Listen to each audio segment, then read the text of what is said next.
how wrong I was. But what if it were possible? What if One of my challenges as a leader is that I've got to be able to understand that I've got to make that connection. In a moment, we're going to practice getting that A Leader's connection. Gift, How to Earn the Right to be Followed. Author Barry Banther outlines 5 things you can start giving away to bring out the best in your associates. Barry Banther joins us now in studio. One of the significant changes that has occurred in the business and marketplace over the last 2 decades has been that many managers... I've been married for 42 years to the same lady, working harder today than I ever have on communication. And about every 6 months, I hear those words every husband longs to hear. Honey, we need to talk. I know 2 things. First of all, this has nothing to do with dinner in a fine restaurant. And secondly, I ain't gonna be doing no talking. You're laughing because you've been there. What am I gonna be doing? I'm gonna be listening. So listening is empathy. Listening is hearing beyond the words. I was teaching in college when my boys were very young. And I would come home and have all these papers I was going to pretend to grade, and I'd walk in the door, and the boys would come running up to me, Daddy, Daddy, Daddy, and I would say, wait a minute, guys, let me put the papers up, let me change clothes, let me get a drink. That would take me 10 or 15 minutes, and by the time I did that, where do you think my young boys were? Scattered.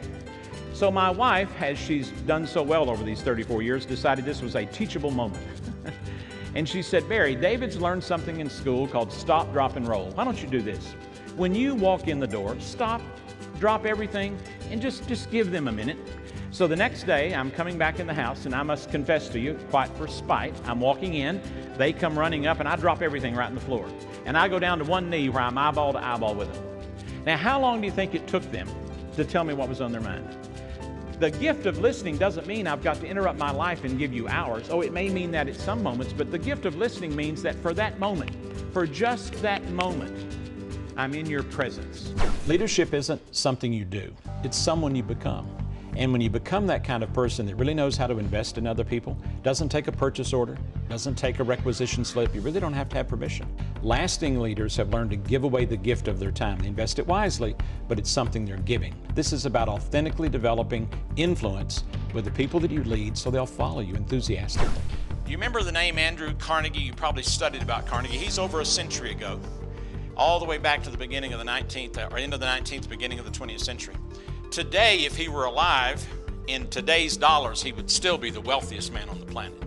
He was once asked the question, what's your secret? And here's his answer. He said, take away my buildings, take away my banks, take away my railroads. Leave me my people, my team as he called them, and I can do it all over again. Follow-up question, how do you do that? And here was his answer. He said, money alone will not be enough to motivate a person of labor. He said, you have to reach their heart. Now that was long before anybody were writing all these books on the heart at work and so forth.